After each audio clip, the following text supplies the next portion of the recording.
Hello students, let's proceed with chapter number 8, how do organisms reproduce. And today we are doing human reproduction and we are going to do female reproductive system. Let's have a look at the female reproductive system. This is the female reproductive system in human beings. It consists of a pair of ovaries, one on the right side and the other on the left side. These ovaries are followed by small tube-like structures which are known as fallopian tubes or oviduct.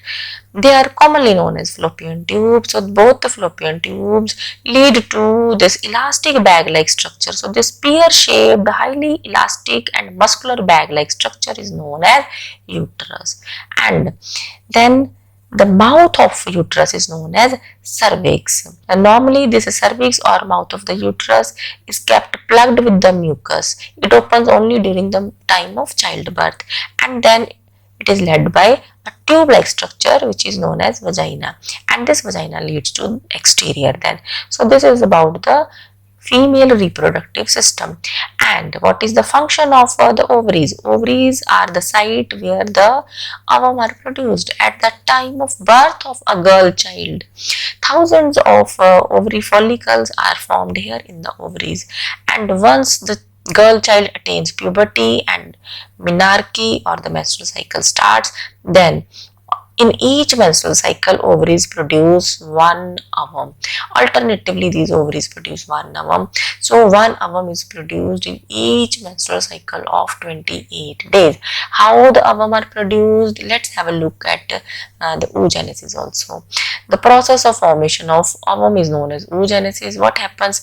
Primary oocyte inside the ovaries, which is a diploid cell, undergoes meiotic division and produces secondary oocyte and then ovum. Ovum is a haploid structure.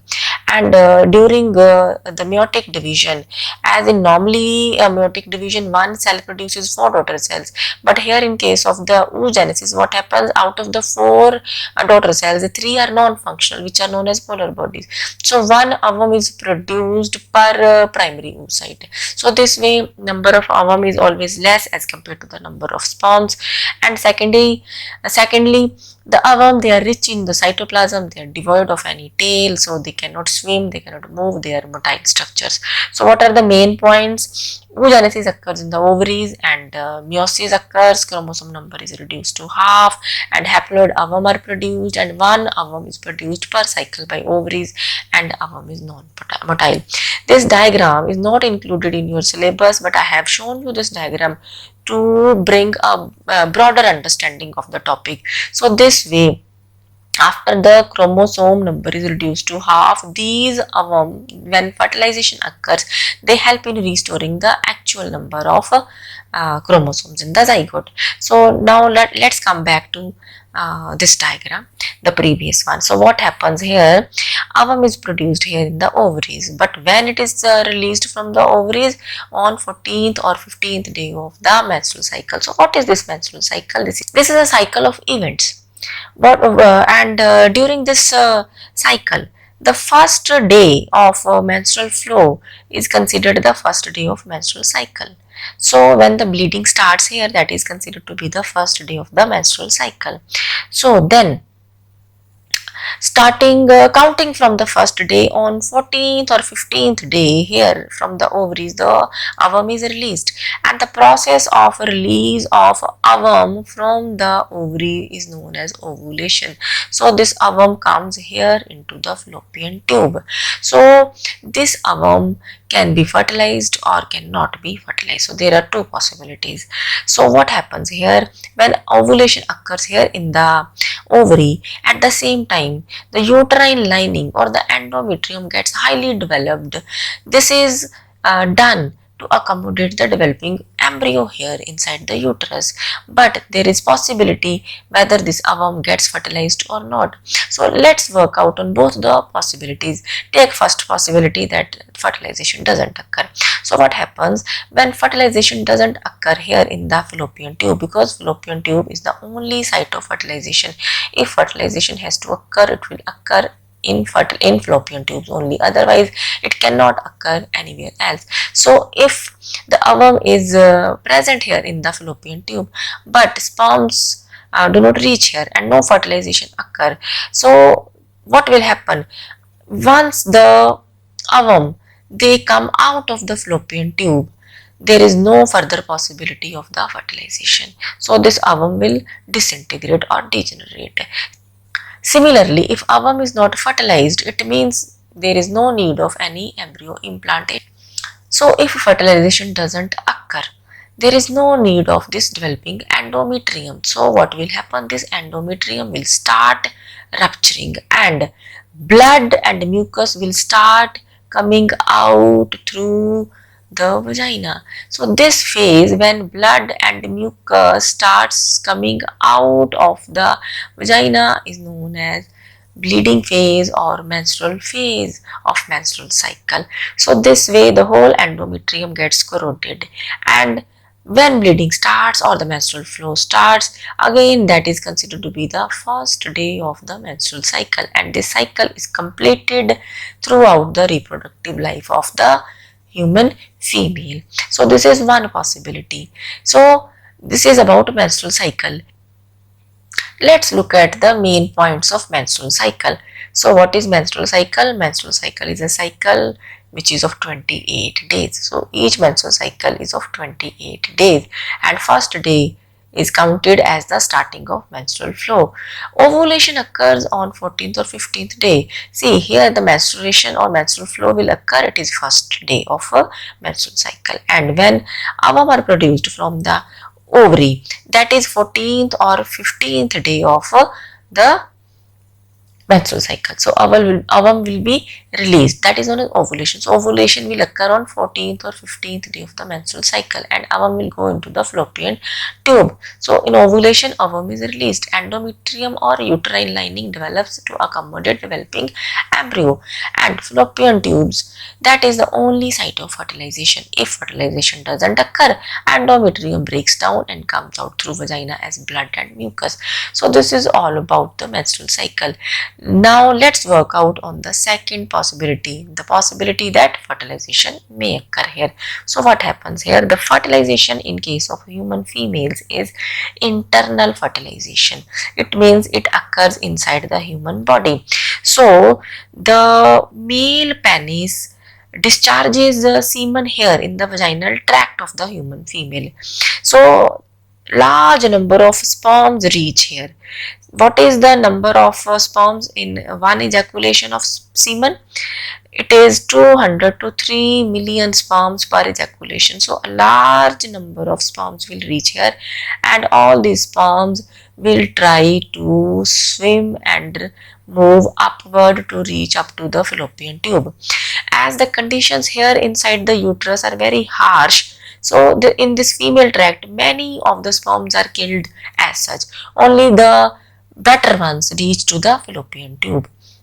So some of the sperms will reach in the fallopian tubes as well.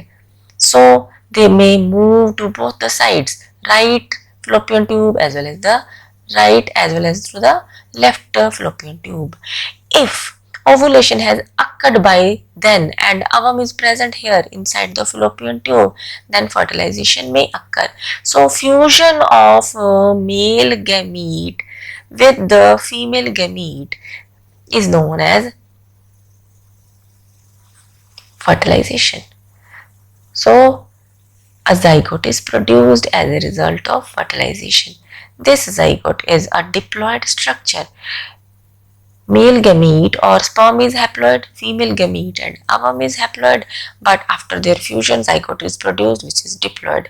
This diploid zygote then divide mitotically and produced a ball of cells which is known as morula, and it reaches here in the uterus. Until then the endometrium is highly developed to accommodate the developing embryo. So the embryo is implanted here and placenta is formed. We will discuss the placenta formation also later on. First of all, let's recount the main points of fertilization.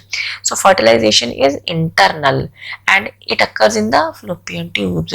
What is fertilization? Fusion of sperm and egg to produce zygote. Sperm is also haploid and egg is also haploid, but zygote is diploid and placenta is formed and zygote develops to embryo. So we all develop from a single cell known as zygote. And when this embryo gets implanted into the uterine lining, we say that the pregnancy has started. So placenta will be formed, which is a kind of link between the mother and the embryo. So what is the placenta? It is a disc-like structure. So it establishes a link between the developing embryo and the mother. So what happens here? Here in this diagram we can see a uterus lining here. So on this side will be the fallopian tube. So this is uterus. This is cervix of the or the mouth of the uterus. It is mostly plugged with the mucus. It will only open during the birth of the child. Here we can see a developing embryo. This is umbilical cord. It is a link between mother and the child, and after the birth of the child this umbilical cord is cut, and only then the child is separated from the mother. And on the embryo side we can see that small finger like foldings are there. These finger like foldings on the embryo side are known as placenta villi. So these placental villi increase the surface area here. More the surface area, more rapid will be the exchange of materials between embryo and the mother. And inside these villi you can see the blood supply here. So arteries and veins are visible here in this diagram. And on the mother side what happens, a space is there. That space contains the blood vessels having blood inside. So here in the placenta the maternal blood and embryo blood come in close contact with each other. So through this close contact materials are exchanged. What happens? Oxygen is exchanged from mother blood to the embryo blood. Similarly, nutrients also move from mother blood to the embryo blood. But the waste or the carbon dioxide which is produced inside the embryo, that is then sent to the mother blood. So this is how the materials are exchanged here inside the placenta.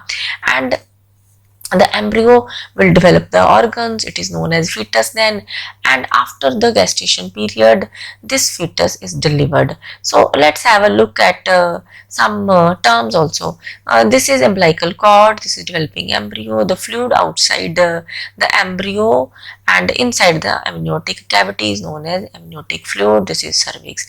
Some more terms we should discuss here, like what is gestation period. The pregnancy period is also known as gestation period, and it ranges around 280 days or 9 months. So gestation period is of 9 months in human beings. What is parturition? The act of giving birth to the child is known as parturition. What is menopause? Stopping of the menstrual cycle. So menarche is a starting of menstrual cycle. Menopause is stopping of menstrual cycle. Menarche occurs at the age of 12 years and menopause occurs at the age of about 50 years. From 12 years age to 50 years age, that is known as the reproductive phase of a human female. So how the parturition occurs? Let's come back to the previous diagram here.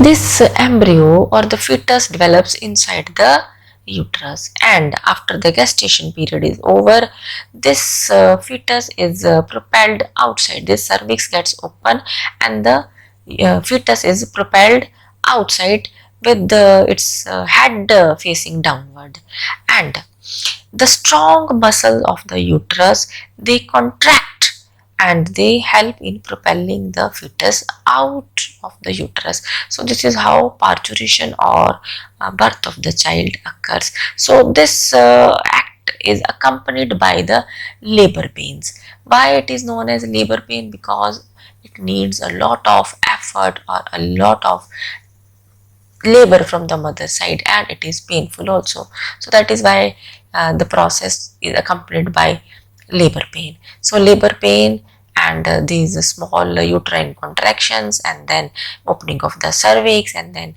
propelling or coming out of the fetus from this cervix to vagina and then to the exterior. So this is known as parturition. So this is all about the female reproductive system. In our next video, we are going to discuss about the reproductive health and the birth control measures.